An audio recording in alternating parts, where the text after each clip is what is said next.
मैं हराधन मुखर्जी। ये क्या हुआ, कैसे हुआ, क्यों हुआ? यही वामपंथी कम्युनिस्ट सोच रहे हैं पश्चिम बंगाल में।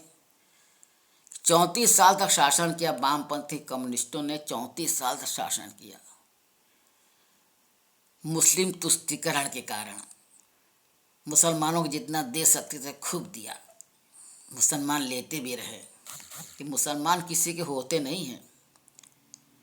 जब 34 साल तक मुसलमानों के बल पर वामपंथी सरकार थी पश्चिम बंगाल में, तो खूब मुसलमानों के लिए सब कुछ किया, सब करने तैयार थे, मानने के तैयार नहीं थे कि इस्लाम कोई ख़राब चीज़ होती है, मुसलमान खराब, ये मानने के तैयार ही नहीं थे। उसके बाद जब मुसलमानों ने देखा कि अब जितना वामपंथी कम्युनिस्ट सरकार से लेना था उतना ले चुके हैं, अब इसको छोड़ो, लात मार दिया। मुसलमानों ने 27% मुसलमानों ने 25-26-27% मुसलमानों ने वामपंथ सरकार पर मारा लात। नतीजा हुआ कि वामपंथ सरकार गिर गई। 34 साल से जो सरकार चल रही थी वो गिर गई, क्योंकि मुसलमानों ने अच्छी तरीके से लात मारा और चले गए ममता बनर्जी की पार्टी में, टीएमसी में चले गए।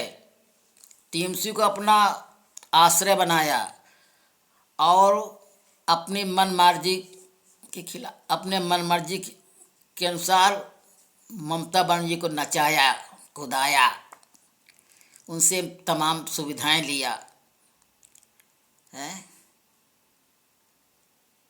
ये मदरसा के मौलाना सैकड़ों रुपया वेतन पा रहे हैं, मौलाना मौलवी लोग वेतन पा रहे हैं इसी टीएमसी की सरकार से, ममता बनर्जी सरकार से।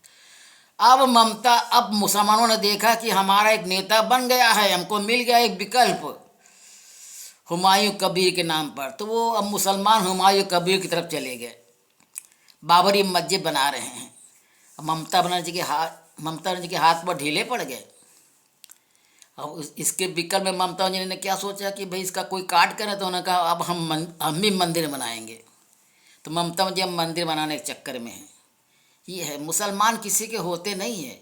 वो एक समय वो वामपंथी कम्युनिस्टों के साथ थे, फिर एक समय ऐसा हुआ कि वो ममता बनर्जी के साथ थे 15 साल से।